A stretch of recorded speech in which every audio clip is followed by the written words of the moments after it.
კეთილი მოგესალმებით, მივესალმებით თქვენს მაყურებლებს.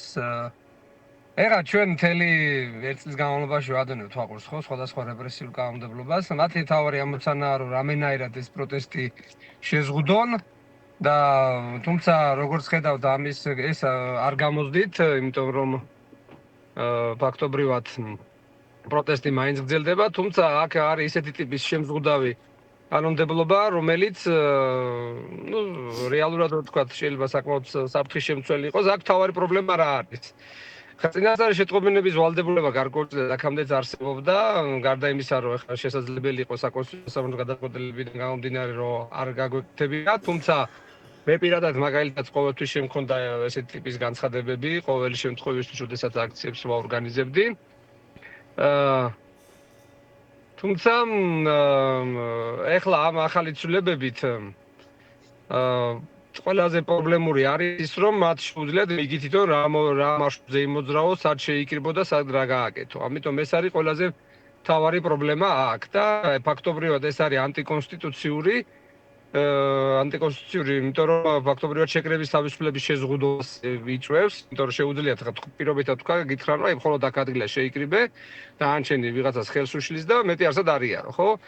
ხა შეუძლებელი ხდება უკვე ესეთი ტიპის კანონებთან დაკავშირებით უკვე რომ რაღაცა ტიპის ბოლომდე თუ დაემორჩილე, ანტიკონსტიტუციური ჯერ ერთი და მეორე ბოლომდე თუ დაემორჩილე, ფაქტობრივად გამოდის, რომ გამოხატვის თავისუფლებას და შეკრების თავისუფლებას გიზღუდავენ, ხო?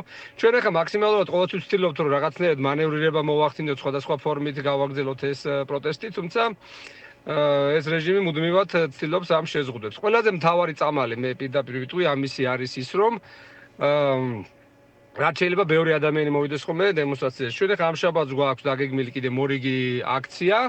მორიგი აქცია იქნება 7 საათზე ფილარმონიასთან და ძალიან მნიშვნელოვანია, რომ რაც შეიძლება ბევრი ადამიანი შეიკრიბოს და ბევრი ადამიანი მოვიდეს, იმიტომ რომ სხვაგვარად როცა ბევრი ადამიანი მოდის, ეს არის ყველაზე კარგი გარანტია ხოლმე იმის, რომ ჩვენი შეკრების უფლება უფრო ეფექტურად განვახორციელოთ. ანუ ხალხის დიდი რაოდენობა ხელფეხს უკრავს ქართულ ოცნებას ამოქმედოს რეპრესიული კანონები მოქალაქეთა წინააღმდეგ, ამას ამბობთ?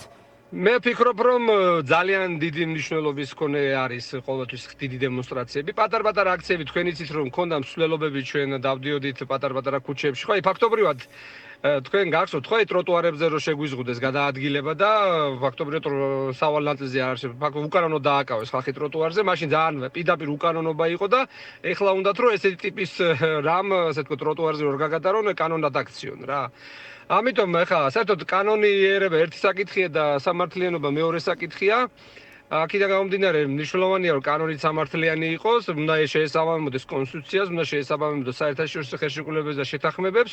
თუ ეს ყველაფერი წინააღმდეგობაში მოვა კონსტიტუციასთან და საერთაშორისო ხელშეკრულებებთან შეთანხმებებთან, პირდაპირ ნორმატიული აქტების შესახებ კანონის თანახმად კონსტიტუცია უფრო მაღლა დგას და საერთაშორისო შეთანხმებები ვიდრე კანონი და ამიტომ ჩვენ დავემორჩილებით ყველაზე უპირატეს ნორმატიულ აქტს, რომელიც არის ჩვენ სამართლებრივ სივრცეში და ამის მიხედვით ვიმოქმედებთ.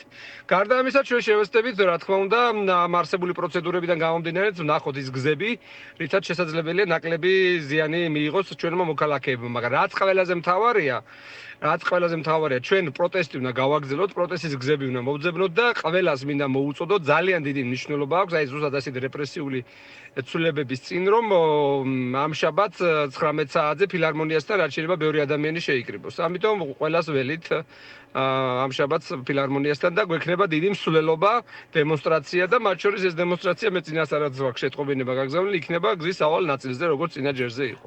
ბატონ ტატო, ანუ ეს კანონი შეცვლის მხოლოდ მოქმედების გეგმას, გულისხმობ პროტესტში მონაწილე ადამიანების მოქმედების გეგმას და არა დაასრულებს პროტესტს, რისი მიზანიც ქართულ ოცნებას აქვს. პროტესტს ვერ დაასრულებენ, ერთი წელი ამას ცდილობენ და ვერ დაასრულებენ, იმიტომ რომ ჩვენ გვაქვს კონსტიტუციური უფლება გამოვხატოთ ჩვენი პროტესტი იმ ფორმით, რა ფორმითაც ეს კანონმდებლობა ითვალისწინებს, მათ შორის კონდეს დემონსტრაციები, სულ ამისკენ არის ორიენტირებული ეს შემზღუდავი. თუმცა არის გზები ჩვენ კიდევ რაც ვცდილობთ, ასე ვთქვათ, როგორც ეს რეჟიმი ცვლის ხო რაღაც ტაქტიკას, ჩვენც უფრო მეტად მოვახდინოთ მანევრირება, შევცვალოთ ასე ვთქვათ, ტაქტიკები, თუმცა ახლა რეალობაც უნდა ითქვას, რომ გარკვეულწილად ეს დიაპაზონი იზღუდება, ხო? ამიტომ უფრო და უფრო რთულდება და გარდა ამისა, ყველაფერს თავი დავანებოთ, იმდენად ეწინააღმდეგება იმ საერთაშორისო ხელშეკრულებებს და შეთანხმებებს, როდესაც საქართველოს მიერთებულია კონსტიტუციას, რომ ფაქტობრივად შეუძლებელი ხდება, ანუ ბოლომდე შეიძლება ისეთი იმ წერტილამდე მივიდეს, რომ შენ რომ ბოლომდე დაემორჩილო მაშინ ესეთი ტიპის შემზღუდავ კანონებს, გამოდის რომ მორჩა შეკრების უფლება აღარ უნდა კონდეს. ამიტომ ჩვენ შეკრების უფლება გვაქვს და ამას აუცილებლად გავაგზავნებთ. შევეცდებით ნაკლები რისკის შემცველი იყოს მოქალაქეებისათვის ესეთი ავტორიტარული რეჟიმის პირობებში, მაგრამ დემონსტრაციები და აქციები აუცილებლად გაგრძელდება და ძალიან დიდი იმედი მაქვს, რომ უფრო და უფრო მეტი ადამიანები შემოგვიერთდებიან. მადლობა, ტატო ქელბაქიას უსმენდით პირდაპირ ეთერში შემზღუდავ